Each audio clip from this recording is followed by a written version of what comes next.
ഈ കമ്മ്യൂണിസ്റ്റ് പാർട്ടിയെ സംബന്ധിച്ചിടത്തോളം അത് ഏഹ്, ഒരു നിലനിൽക്കുന്ന ഒരു ബൂർഷ്വാ വ്യവസ്ഥക്കകത്ത് പ്രവർത്തിക്കുമ്പോൾ ആ ബൂർഷ്വാ വ്യവസ്ഥയുടേതായ ഒരുപാട് സ്വാധീനങ്ങളും കുഴപ്പങ്ങളും അതിനുണ്ടാവും. പ്രത്യേകിച്ച് വലതുപക്ഷ രാഷ്ട്രീയത്തെ പ്രതിരോധിക്കുന്നതുമായി ബന്ധപ്പെട്ട് വളരെ ജനാധിപത്യപരമായ ഒരു ആശയ സംവാദത്തിന്റെ മണ്ഡലം കമ്മ്യൂണിസ്റ്റുകാർ മാത്രം വിചാരിച്ചാൽ അങ്ങ് ഡെവലപ്പ് ചെയ്യാൻ പറ്റുന്നില്ല. ഇവിടെ RSSും കോൺഗ്രസിന്റെ ക്രിമിനലുകളൊക്കെ ഉയർത്തിയ ഭീഷണി കാരശ്ശേരി മാഷെ പോലെ ഒരാൾക്ക് അറിയാത്ത കാര്യമല്ല. മൊയാരത്ത് ശങ്കരൻ മുതൽ തുടങ്ങുന്ന ഈ അടിച്ച് മനുഷ്യരെ കൊല്ലുന്ന ഏർപ്പാടുണ്ടല്ലോ, അതിന്റെയൊക്കെ പ്രതിരോധത്തിന്റെ ഒരു ചരിത്രഘട്ടം അവസാനിച്ചു എന്ന് തന്നെയാണ് ഞാൻ കാണുന്നത്. പാർട്ടിയും അങ്ങനെ തന്നെയാണ് ശരി, ചിന്തിക്കുന്നത്. അവരും നിങ്ങളും തമ്മിലുള്ള ആശയത്തിന്റെ വ്യത്യാസം എന്താണ്?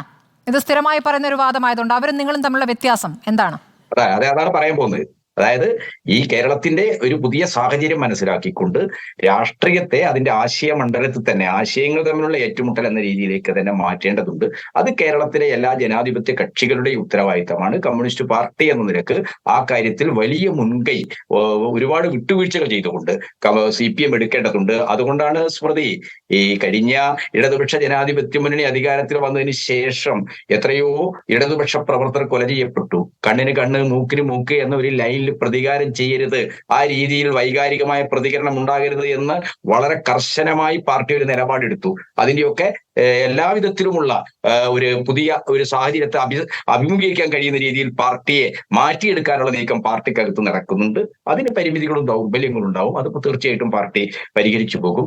ഇന്നത്തേതുപോലുള്ള ഒരു സാഹചര്യത്തില് ഇപ്പൊ നമുക്കെല്ലാവർക്കും അറിയാം, ഈ 18ാം ലോക്സഭാ തെരഞ്ഞെടുപ്പിൽ CPM-നുണ്ടായ അല്ലെങ്കിൽ ഇടതുപക്ഷത്തിനുണ്ടായ ഒരു തിരിച്ചടിയെ വെച്ച് മാത്രം പാർട്ടി ആകെ അതിന്റെ അടിത്തറ തകർന്നുപോയി എന്ന് കാണരുത്. പക്ഷെ പാർട്ടിക്ക് ഉണ്ടാവുന്ന ചെറിയ ഒരു പ്രഹരം പോലും പാർട്ടി ഗൗരവമായിട്ട് കാണണം. കാരണം പാർട്ടി അങ്ങനെ ഗൗരവത്തിലെടുക്കുകയും അങ്ങനെ ഒരു തെറ്റിദ്ധരുത്തലേക്ക് കടക്കുകയും ചെയ്യുന്നു എന്നുള്ള പ്രതികരണങ്ങൾ കൂടി നേതാക്കളുടെ ഭാഗത്തുനിന്ന് പ്രധാനമാണല്ലോ. ഇന്നിപ്പോൾ ഈ കേസുമായി ബന്ധപ്പെട്ട് TP കേസുമായി ബന്ധപ്പെട്ട് ഈ പ്രതികളെ വിട്ടയക്കുന്നതുമായി ബന്ധപ്പെട്ട് കഴിഞ്ഞ കുറച്ച് ദിവസമായി വിവരങ്ങൾ പുറത്തേക്ക് വന്നുകൊണ്ടിരിക്കുകയാണ്.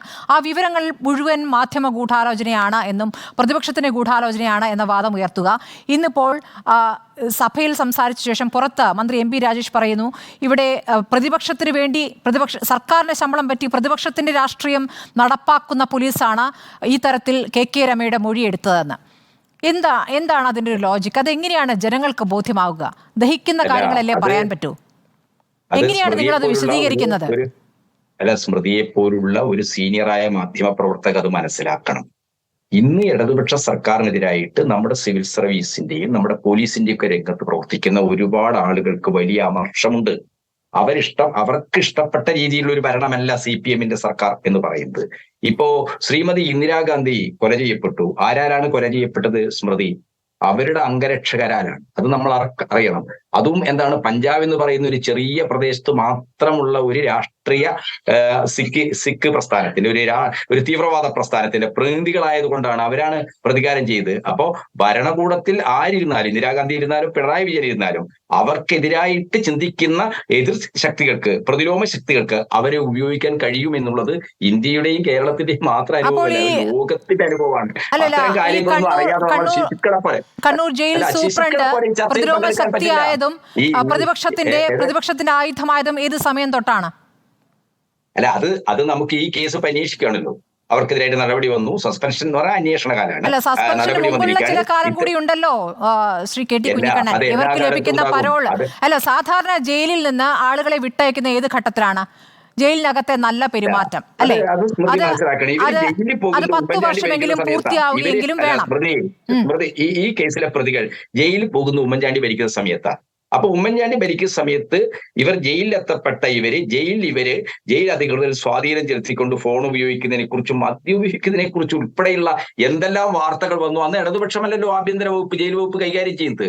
അപ്പൊ ഈ ഇന്ത്യൻ ജയിലുകൾ, ഇപ്പൊ കേരളത്തിലെ ജയിലുകൾ ഇപ്പൊ എത്ര ശ്രമിച്ചു കഴിഞ്ഞാലും ഈ ക്രിമിനലുകൾ ഉള്ള ഒരു സ്ഥലം എന്ന നിലക്ക് അവരുടേതായ ചില കാര്യങ്ങൾ നടത്താൻ ജയിലുകൾ ഉപയോഗിക്കും. കൊലക്കേസ് പ്രതിയെ ജയിലിൽ പോയി കണ്ടത് ആരാണ്? അല്ല, അത് അവിടെ വിയൂരിൽ വലിയ മർദ്ദനം നടക്കുന്നു, ജയിൽ മർദ്ദനം നടക്കുന്നു എന്നുള്ളൊരു വാർത്ത പുറത്തു വന്നതിന്റെ അടിസ്ഥാനത്തിലാണ്. മർദ്ദനം നടക്കും ഇന്നേ കേസിലെ പ്രതിന്നില്ലല്ലോ. ഏത് കേസിലെ പ്രതികളായാലും മർദ്ദനം നടക്കുമ്പോൾ ഏത് രാഷ്ട്രീയ ജനാധിപത്യത്തിനകത്ത് പ്രവർത്തിക്കുന്ന എല്ലാ കക്ഷികളും അതിൽ ഇടപെടും. അത് അത്രയേ ഉള്ളൂ. അപ്പൊ നമ്മൾ കാണേണ്ടത്, ഇതിൽ ഞാൻ വളരെ കൃത്യമായി പറയുന്നു, CPM-ന് ഇപ്പോ സ്മൃതി എന്ന് കോടതി കണ്ടെത്തിയിട്ടും പാർട്ടി എങ്ങനെയാണ് അതിനെ വ്യാഖ്യാനിച്ചത്? അല്ല സ്മൃതി, എന്നെ പറയാൻ അനുവദിക്കാതെ സ്മൃതി ഇങ്ങനെ എന്റെ പറഞ്ഞു പൂർത്തിയാക്കിയിട്ടല്ലേ ഞാൻ പറഞ്ഞത്. അല്ല, ഞാൻ പറഞ്ഞോട്ടെ. ഈ CPM-നെ സംബന്ധിച്ചിടത്തോളം TP കേസിലെ പ്രതികളെ ഇപ്പോ ശിക്ഷാ ഇളവ് നൽകി വിട്ടയക്കാനുള്ള ഒരു ആലോചനയില്ല. ഗവൺമെന്റിന് അങ്ങനെ ഒരു ആലോചനയില്ല. അങ്ങനെ ഇല്ലാത്ത ഒരു ആലോചന അങ്ങനെയെങ്കിൽ കേട്ടി, അതാണ് ഞാൻ ആ ചോദ്യം ആവർത്തിക്കുന്നത്. ആലോചനയില്ല എന്നുള്ളത് ഇന്നത്തെ നിങ്ങളുടെ വാചകം കേട്ടി, ഇന്നത്തെ നിങ്ങളുടെ വാചകം. ഈ വാർത്ത വരുന്ന സമയത്ത് സംസ്ഥാന സമിതി അംഗം K. അനിൽകുമാർ പറഞ്ഞ അർഹരെ വിട്ടയക്കുമെന്നുള്ളതാണ്. ആ അർഹരിൽപ്പെട്ടവരായിരിക്കാം, അങ്ങനെയെങ്കിൽ ആ നടപടി അങ്ങനെ ആയിരിക്കാം എന്ന് പറയുന്നു.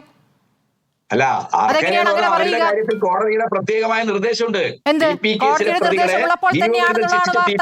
പ്രതികളെ 20 വർഷം വിട്ടയക്കാൻ ഒരു ശിക്ഷാ ഇളവും കൊടുക്കരുത്. 20 വർഷത്തേക്ക് പുറത്തിറങ്ങരുതെന്ന് പറഞ്ഞതാണ് കോടതി. വളരെ കൃത്യമായ കോടതി നിർദ്ദേശമാണ്. അത് നേരത്തെ കോടതി നിർദ്ദേശം ഇന്നലെ വന്നതല്ല. അനിൽകുമാറോ വന്ന് പറഞ്ഞു കഴിഞ്ഞാൽ കോടതി നിർദ്ദേശം ഇന്നലെ വന്നതല്ലോ.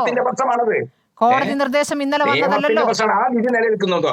ആ വിധി ഇവിടെ KK രമ പറഞ്ഞല്ലോ. എനിക്ക് അതിന് തുടർ കാര്യങ്ങളുമായിട്ട് പോകേണ്ട ആവശ്യമില്ല, കാരണം കോടതി വിധി നിലനിൽക്കുകയാണ്. ഇനി ഏതെങ്കിലും ഒരു ഗവൺമെന്റ് ഇവരെ വിട്ടയക്കാൻ ശ്രമിച്ചാലും കോടതിയുടെ ഇങ്ങനെ ഒരു വിധി നിലനിൽക്കുന്ന കാലത്തോളം അവരെ വിട്ടയക്കാൻ പറ്റില്ല. ശരി, കോടതിയുടെ വിധി അവിടെ നിലനിൽക്കുന്നു. അതെ, ചട്ടമനുസരിച്ച് എത്ര ദിവസം പരോൾ ലഭിക്കും? കൊലക്കേസ് പ്രതികൾക്ക് എത്ര ദിവസം പരോൾ ലഭിക്കും? അല്ല, ഞാൻ ആ ജയിൽ മാനുവൽ അനുസരിച്ച് പരോൾ എത്ര അനുവദിക്കുന്നുള്ള എനിക്കറിയില്ല. അതറിയണമെന്നേ. TP കേസിലെ പ്രതികൾക്ക് പരോൾ ലഭിച്ചതിന്റെ കണക്ക് TP ഒന്ന് എടുക്കണം. ജയിലിന് പരോൾ അനുവദിക്കുന്നത് എങ്ങനെയാണ്? ഞങ്ങളുടെ കൂടെ ശിക്ഷിക്കപ്പെട്ട എത്രയോ ആളുകൾ ഉണ്ടായിരുന്നു. അതിന് ഞങ്ങൾക്ക് റിമാൻഡ് തടവുകാരായിട്ട് മുഴുവൻ സമയവും പുറത്താണ്. പുറത്തു വന്ന് പ്രശ്നങ്ങൾ ഉണ്ടാക്കി, കുഴപ്പങ്ങൾ ഉണ്ടാക്കി, ഇതൊക്കെ വാർത്ത വന്നതല്ലേ? മാത്രമല്ല, ഈ പ്രതികളിൽ കൊലയാളി പ്രതികളെ പാർട്ടിയുടെ ഭാഗമായവർ പോലുമല്ല, കൊലയാളി സംഘത്തിൽ ഉണ്ടായവരുടെ വിവാഹ ചടങ്ങിലടക്കം പങ്കെടുക്കുന്ന പാർട്ടി നേതാക്കളാണ്. അപ്പൊ നിങ്ങൾ ഈ ഒരു ഘട്ടം കഴിയുമ്പോൾ ഇതെങ്ങനെയാണ് UDF-ന്റെ തലക്കിടുന്നത്? അല്ല, ഇപ്പൊ നടന്നിരിക്കുന്ന ഗൂഢാലോചന UDF-ന്റെ അതെങ്ങനെയാണ് പ്രത്യേക ഘട്ടത്തിൽ UDF-ന്റെ തലക്കിടുക? പക്ഷേ സ്മൃതി ഉന്നയിക്കുന്ന ഈ പരോളിന്റെ പ്രശ്നമാണെങ്കിൽ, പരോളിപ്പം ഒരു തടവുകാരൻ, ശിക്ഷിക്കപ്പെട്ട ഒരു തടവുകാരൻ വീട്ടിലെ അമ്മക്ക് അസുഖമാണ്, അച്ഛൻ അസുഖമാണ്, എന്റെ സാന്നിധ്യം ആവശ്യമുണ്ട്, ഇങ്ങനെയൊക്കെയുള്ള ആവശ്യങ്ങൾ മുൻനിർത്തിയാണ് അത് ശുപാർശ ചെയ്യപ്പെടുന്നത്. അപ്പൊ ഈ പരോള് അമിതമായി ഈ TP കേസിലെ പ്രതികൾക്ക് കൊടുത്തിട്ടുണ്ടെങ്കിൽ അതിന് ഒരർത്ഥത്തിലും നമ്മളാരും അംഗീകരിക്കുന്നില്ല.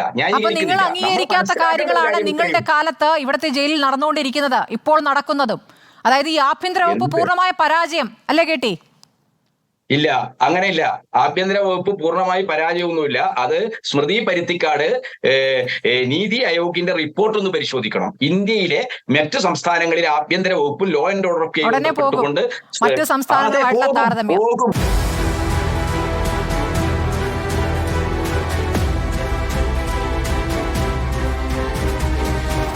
ഡിബേറ്റ് വിത്ത് സ്മൃതി പരുത്തിക്കാട്.